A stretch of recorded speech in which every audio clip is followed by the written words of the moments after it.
All right, here's a quick review. Going to be talking about the Glock 43x and the Radian Afterburner. So a lot of talk on that, on the pistols. So I picked up a Gen 5 43x.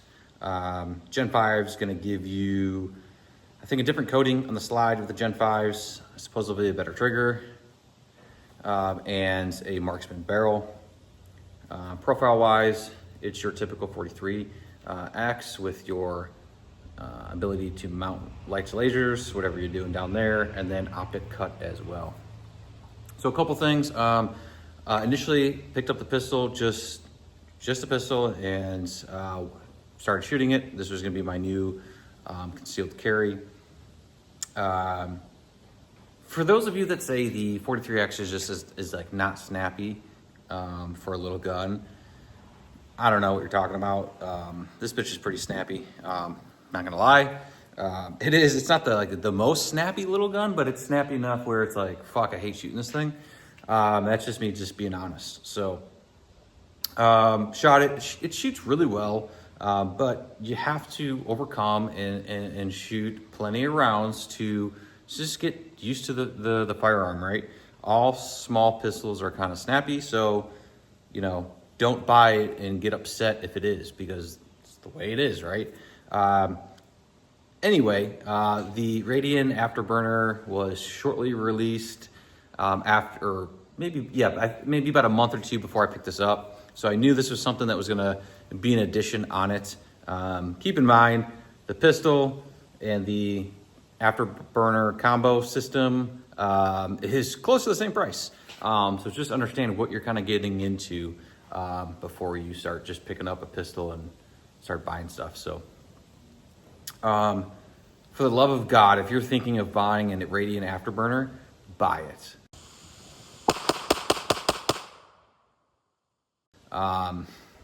It's that good. It's that good of a comp.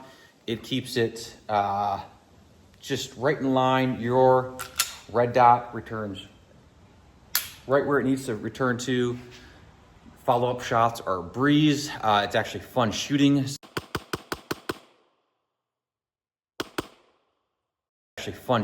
Something small like this with that Radian Afterburner. And I mean it, for the love of God, just buy one. It is worth it for sure. If it was maybe it's worth it, I would tell you. This is coming from someone that isn't a great pistol shot, so this definitely helps me with my accuracy. It will help you, I promise.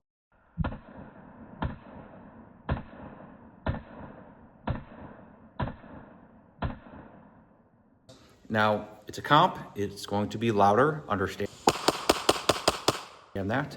One immediate thing that I noticed was it's just not as smooth as the typical barrel that comes with it. It's a different barrel. It's not the end of the world. It's nothing that's hindering any kind of performance in any kind of way.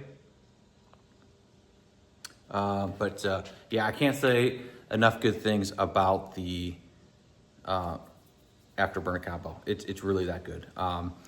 In the addition to the grip tapes that I talked about on a previous video, I believe with the Glock 19, I have the handle it grips. I have about maybe 1,000 rounds, and you can tell the grips are getting a little worn in. Maybe a little bit of rip there. And they're still holding up very well. Dexterity is still there with the fingers when I'm coming off around the gun. What I mean by that, it's not ripping up my skin. However, hear me out here. If you were gonna carry this appendix, I would probably take off the inside skateboard grip and put on the rubber grip. So that's something that I think I'm gonna play with, because as you're removing this from your holster, from appendix, it's gonna rip some shit from your stomach, FYI. It's not gonna kill you though, so you know, you can deal with it probably, but it's not that comfortable. So just keep it in mind. So overall, shoots really great with the comp coming back into your window. And again, it makes it fun to shoot too, right? So very good stuff there. If you're thinking about it, buy one. I think they're close to about 400 bucks, if I'm not mistaken. So, you know, they're kind of pricey, but they're definitely worth it. So envision picking one of these up and adjusting the cost with that Radian. So maybe not buy one until you have the sums ready to go for the combo, if that's something that you're looking for. But, you know, my personal opinion, it's fuck yeah, it's worth it. It makes me more accurate. This is a gun that I need to be accurate with. So if I can enhance those chances, I'm going to enhance those chances, right? So pretty easy stuff there. If you ain't cheating, you ain't trying. So pretty standard stuff when it comes to the Glock in terms of the sights. Has the combat U-notch right in the back there. Pretty standard stuff. You can remove those, obviously, just like any other Glock. I do have the Vortex Defender CCW. The verdict is still out on what's going on with this. So the first week, this thing was awesome. I didn't rack this off rocks, racked it off a table, backside of a boot. You know, nothing too hard. But what I noticed was like the dot was getting super finicky. It was coming on, it was coming off. I wasn't sure what the hell it was doing. And that was probably about 2 months ago. But when that was happening, I took the battery out, checked on the internals, just gave it a good glance, put the battery back in. So with the battery reset, it seemed to be working just fine. So again, like I said, the jury's kind of still out. So let's see how long it holds up. But what I really like about this sight and the way this is milled, it rests so deep inside that slide. So when you are acquiring a dot, you have to compensate for the Glock angle, obviously, so you're naturally pointing a bit down. But as soon as you get your wrist in that correct position, that dot is right there. It's very good. The sight does come with a shim. So if you are zeroing this outside of 15 yards, you will put a shim that comes with the red dot.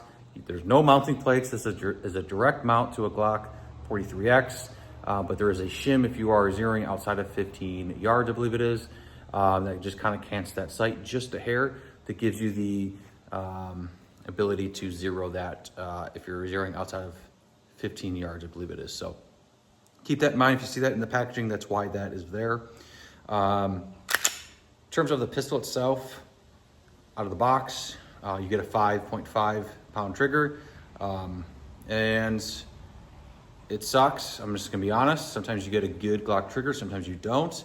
The little dingle inside there, that trigger safety, it's sharp as hell. After you do maybe like 500 shots with this here, dry fire is what I meant to say.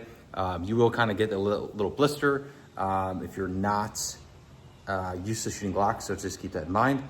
If you're getting kind of pissed about it, just keep doing it, and it will, trust me, it'll go away. But with that being said, again, I mentioned this with the Glock 40 or Glock 19X. I do this to all my Glocks. I will polish the internals. You can look it up on YouTube. I believe it's called like the 50-cent polish job or 50-cent trigger job for Glock. You get yourself a Dremel, pick it up from Walmart. Some rubbing compound, polishing compound. Don't sit on one spot for too long. Don't put too much pressure. Let the tool do its job. And after it's polished, go ahead and shoot it 200 times. And then dry fire it like 500-600 times. That's what I did. And then now I have a really nice, really smooth trigger. Keep in mind, it did not turn out as well as a Glock 19X trigger.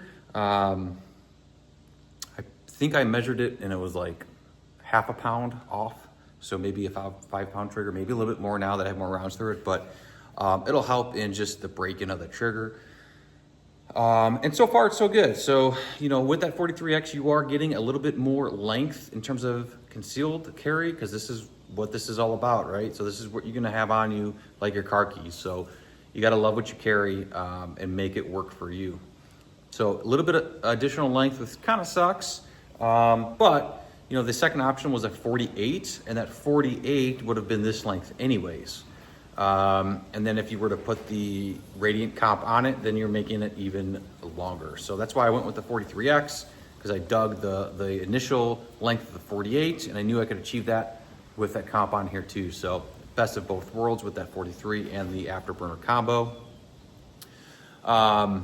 Again, if you maybe already have a 43 or 43X holster and you want to set one of these up, keep in mind, all you need to do is cut out the bottom of that holster just so the comp has the spacing if it's a closed bottom holster, and then now you have a 43X comp holster, okay? That's what I did. So don't spend tons of money on these holsters. Some of these holsters companies, I know they make really good products.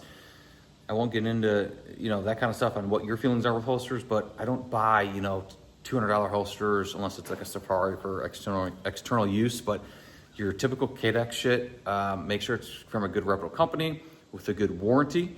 Again, when you buy a product, you're buying warranty and you're buying customer service, so keep that in mind.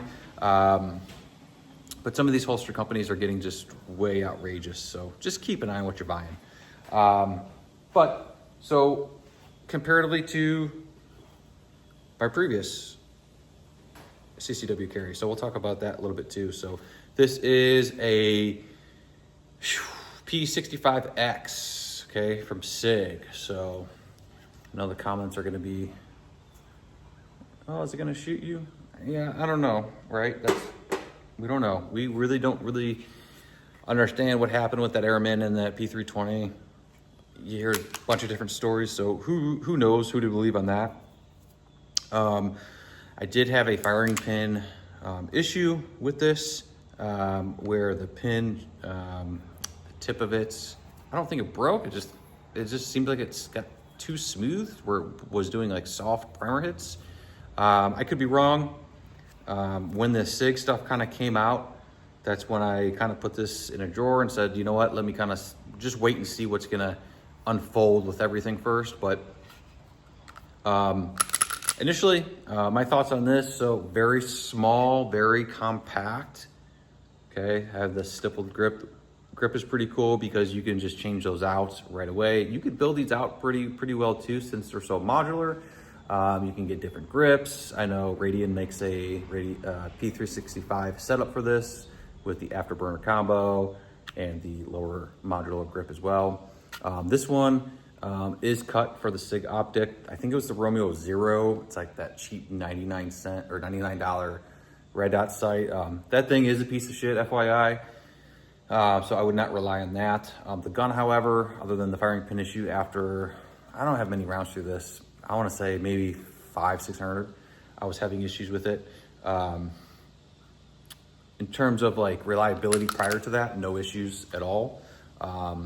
The purchase on the gun is pretty freaking small. So, it's in that, to me, it's in the world of like a small pocket gun, purse gun for women, things like that. I mean, this thing is pretty small. It's really nice for an extreme concealed carry. Again, no light, no laser, no dot, so it makes it very small, very compact. It is very thin. It's very easy to conceal. But from pistol to pistol, the trigger, I mean, there's a lot of slop in that, right? I mean, that looks like there's an inch of play right there. And then you hit that wall, little creep, creep, creep, creep, creep, and then it breaks. And it's spongy. But it's not a competition pistol, so you kind of have to pick your battles with that. But comparatively, this 43X is a whole heck of a lot more enjoyable in terms of shooting. Obviously, the flippiness is not going to be there with the 43X versus the 365X. Still a good pistol, good starter pistol. If you still believe that Sig makes good products, that's on you. Again, the jury's out for me. I'm going to kind of wait and see. But in terms of how they kind of stack up, you can see the 43X with the Afterburner. That's what you're sticking in your pants. So understand that. In terms of your length of your pistol, you got to talk about that holster going around that firearm as well, that slide.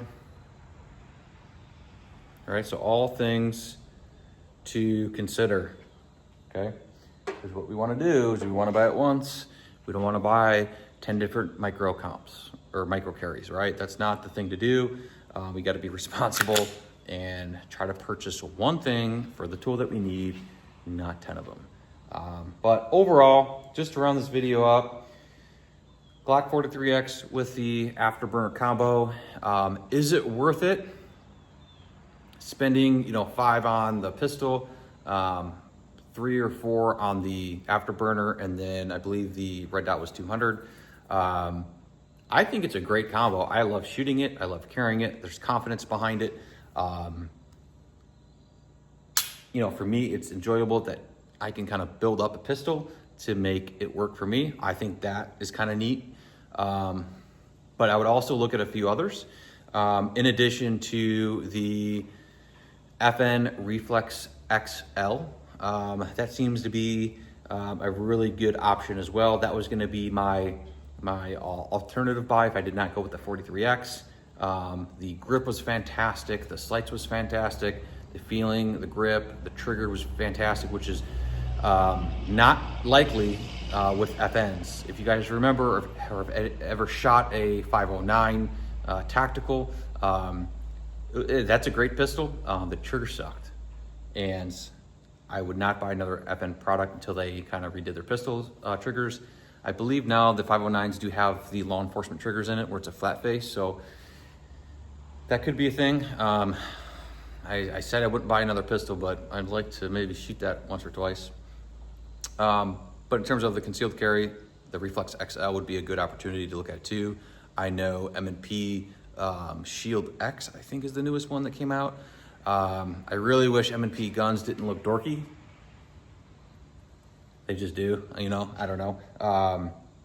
But the metal carry comp looks pretty cool too. So overall, I think that you can achieve this, what you see here, with a lower price point.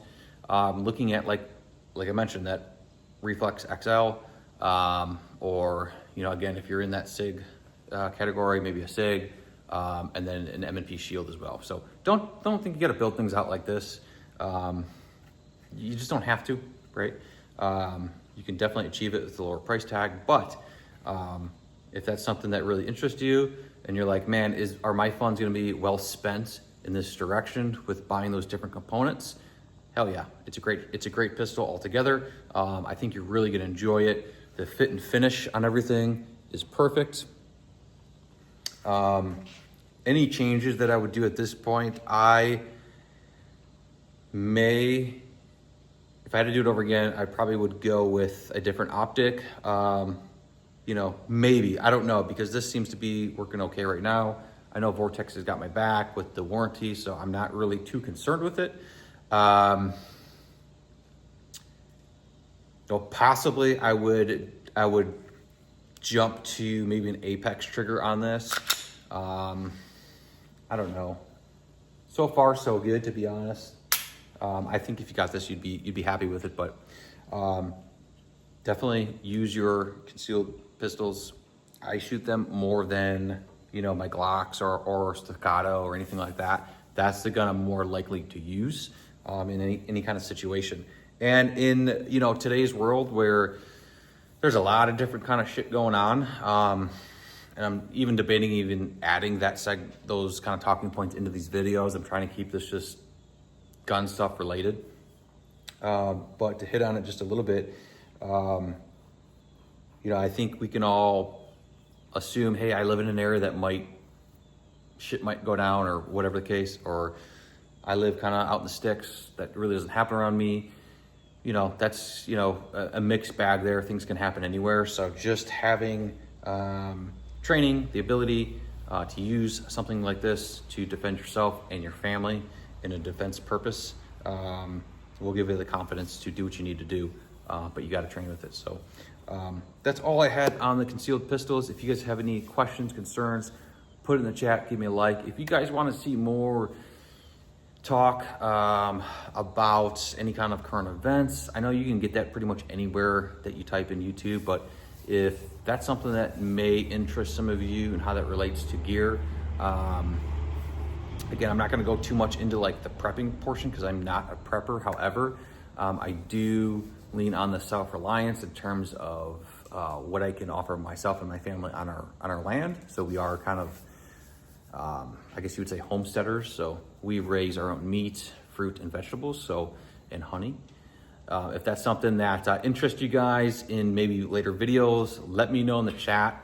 Maybe I'll set up a different channel on starting a homestead and stuff like that. So let me know. I appreciate you guys watching. If you made it this far, go ahead, give me a like. Until next time, I will see you. Thanks, guys.